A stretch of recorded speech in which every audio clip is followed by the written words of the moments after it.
Welcome to Grace. My name is Tammy, and this is church. Genesis 22, 1-14. After these things, God tested Abraham.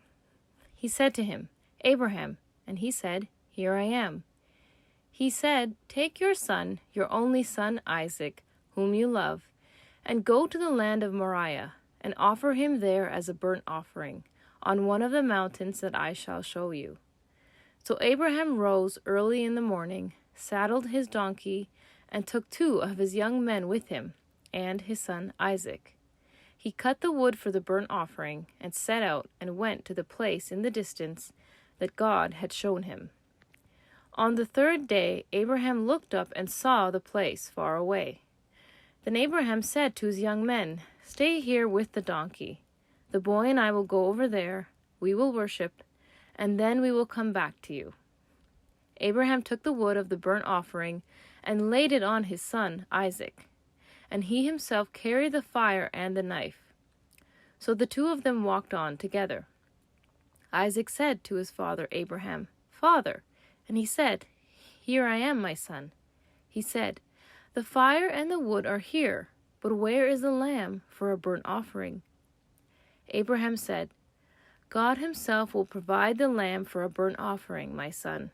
So the 2 of them walked on together. When they came to the place that God had shown him, Abraham built an altar there and laid the wood in order. He bound his son Isaac and laid him on the altar, on top of the wood. Then Abraham reached out his hand and took the knife to kill his son. But the angel of the Lord called to him from heaven and said, "Abraham, Abraham." And he said, "Here I am." He said, "Do not lay your hand on the boy or do anything to him. For now I know that you fear God, since you have not withheld your son, your only son, from me." And Abraham looked up and saw a ram caught in a thicket by its horns. Abraham went and took the ram and offered it up as a burnt offering instead of his son. So Abraham called that place, "The Lord will provide." As it is said to this day, "On the mount of the Lord it shall be provided." A couple weeks ago, I had this great pleasure of, running a sharing place like we do every single week. But in this week was extra special because when the doors opened, a lady came down the stairs who I have not seen in about 3 years. Her name is Cecilia. I call her Saint Cecilia because she always wants to pray. She always wants to talk about the Bible. And there's a church down the street called Saint Cecilia. I think it's appropriately named after her. But Cecilia came down and I made sure to grab a coffee, sit down with her, talk to her. And she said, "Pastor Stephen, how are you doing?" I said, "Doing great. Things are going okay. No complaints. My life's great. How are you doing, Cecilia?" "I'm doing fine. I just wasn't able to get out, but I'm happy to be here today." She went on to ask about the sharing place, specifically about the sharing place. "How's the ministry been going? How has the food bank been going? How's the local compassionate ministry been going?" I said, "Well, Cecilia, we just opened up for evenings. During the pandemic, we were only open for breakfast on the outside. Then we opened on the inside just for breakfast from 10 to 1. And our numbers just kept on growing. And eventually we realized we had to reopen for nighttime because different groups come in at nighttime. And we thought when we opened at nighttime that the morning was so big, there was as many people that came all together before pandemic, the night and the morning combined were coming in the morning. We thought if we opened up at nighttime, that would split the people up so that I could go out and talk to people, pray with people, encourage people, and just so that we could get to know each other a bit more. But the fact is that we've opened up for morning and night, and our mornings have only continued to grow. They're the largest we've ever had. It's a larger number than we used to have combined in the morning and evening. And we opened at nighttime and we opened up with 12 people.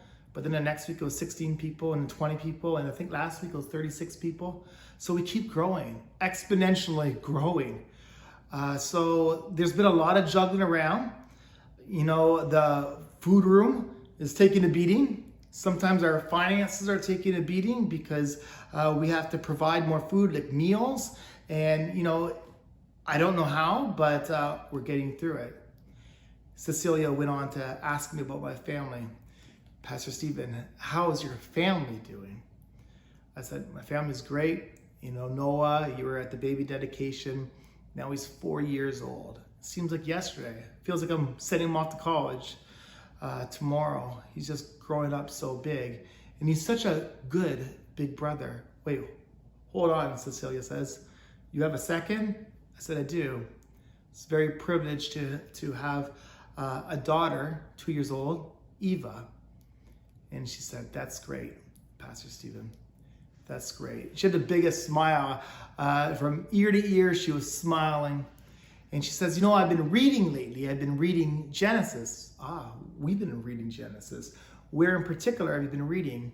She goes, I've been reading Genesis 22. And I said, okay, hold on. Genesis 12, Abraham was called to leave. He does that.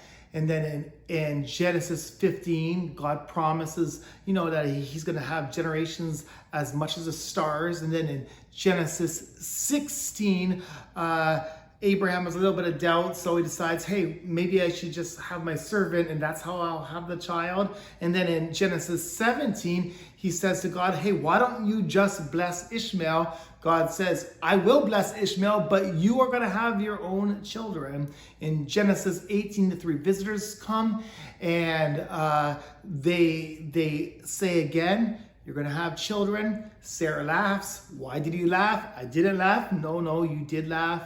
And sure enough, God gets the final laugh when Sarah gives birth to Isaac, which means laughter.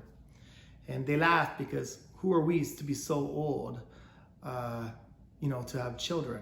Anything is possible with God. And what is Genesis 22? Had to think about it. And then I came to the conclusion, I think I know what you're talking about, Cecilia. I'm pretty sure it's going to be that sacrifice of Isaac. And she says, yes, that's exactly what I was reading. And I said, well, what stood out to you in that, and why did you bring it up? And she's like, the very last part of that chapter is where Isaac calls the place where the Lord provides.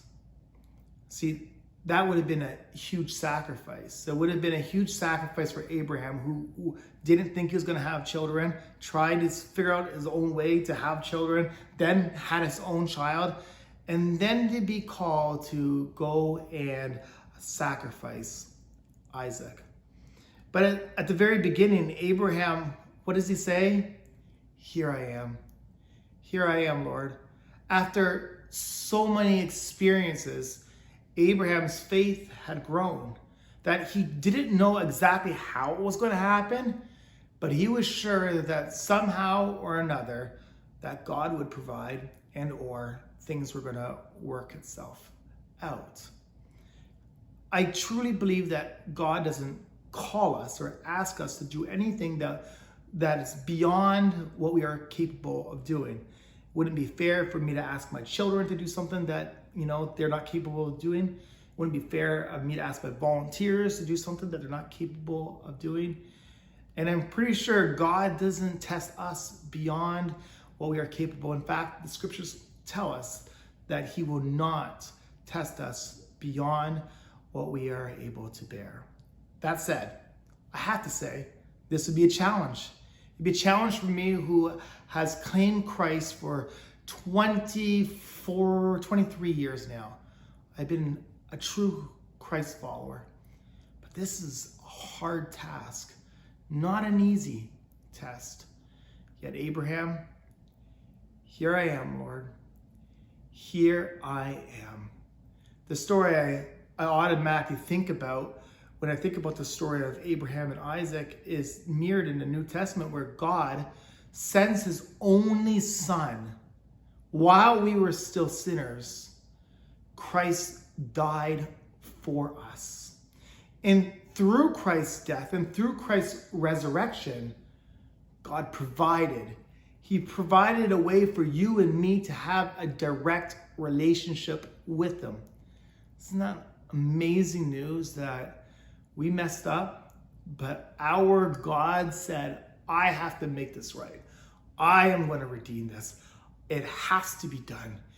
And if it costs me my son's life, then I'm willing to do it. You know, we celebrate the first Sunday of every month, we celebrate communion.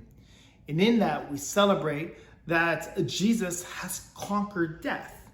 And he's provided a way for us to have eternal life. And we know that because Jesus kept on saying, you know, I'm going to a place, I'm going to make many rooms. And if I say it, that means I'm coming back for you.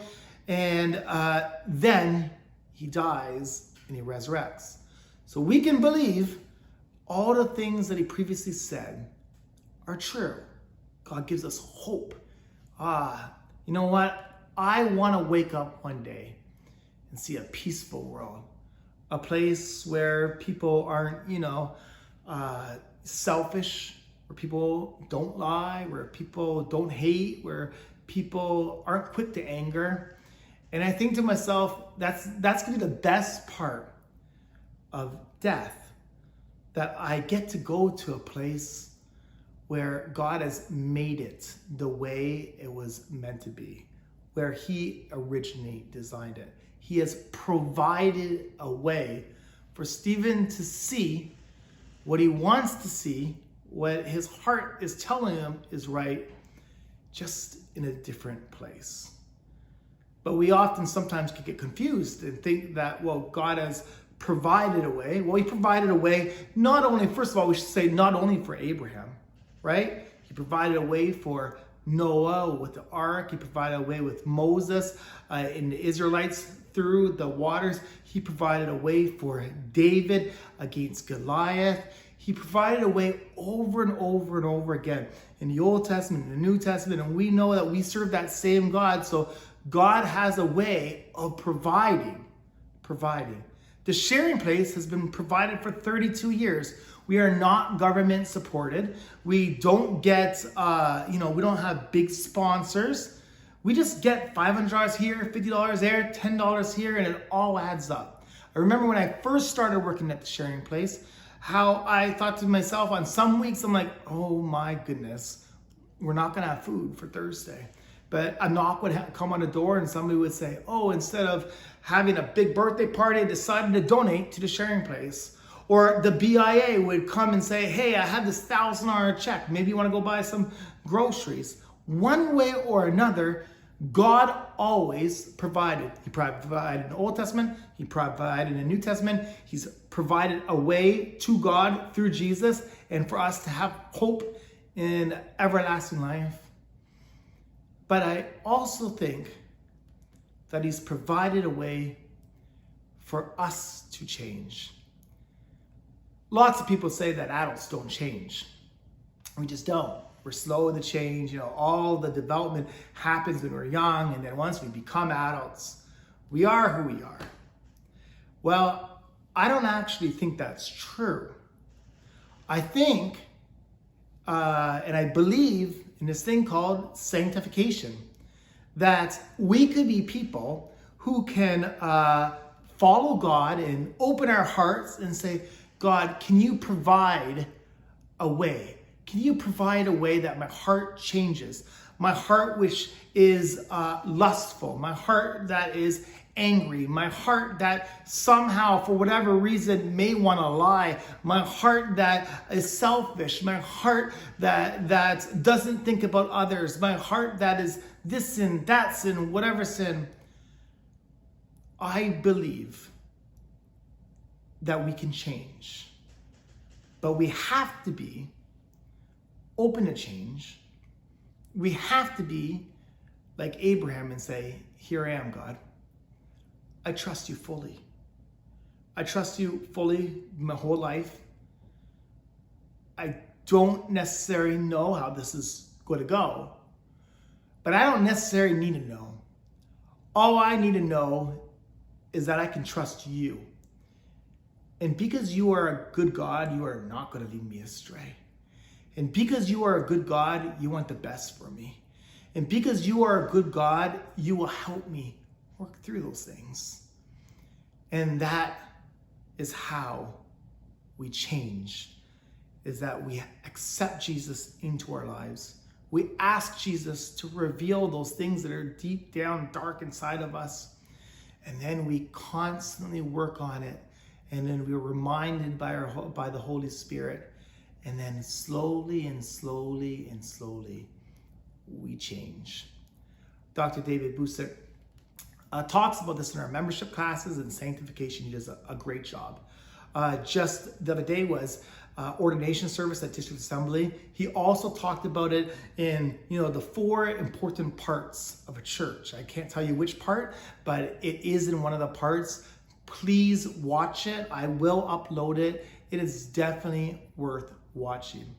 We at Grace Church recognize that each of us come from different backgrounds, different things that we're going through, and we are open to saying, hey, we're not perfect people, but we are people who are trying our best to follow Jesus and to become more like Jesus.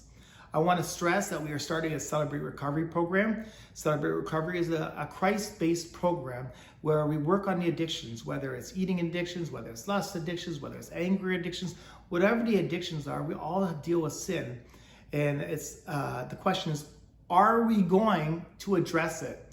And perhaps the best way of addressing it is not just acknowledging it, but asking Jesus to help us and to cleanse us and to give us a new heart, which is more like his, so that we could be the people that we were designed to be, and so that we could point others to him. And people will say, you know what? Adults do change. They do change. Christians change. And it's because of Jesus. This is Grace. My name is Stephen, and this is Church.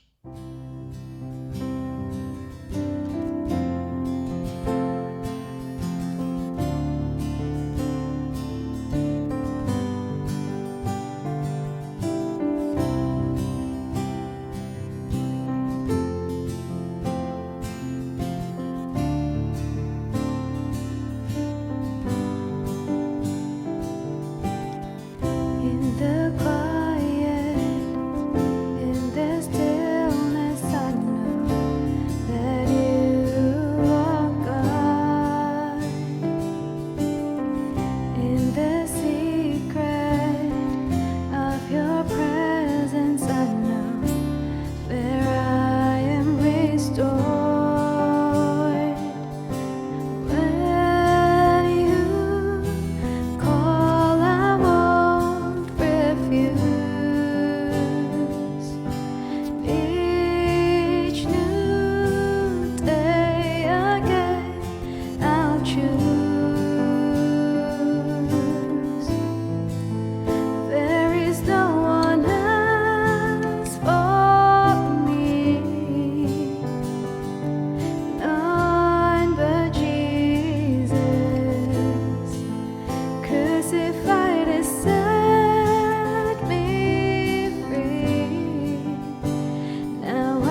is no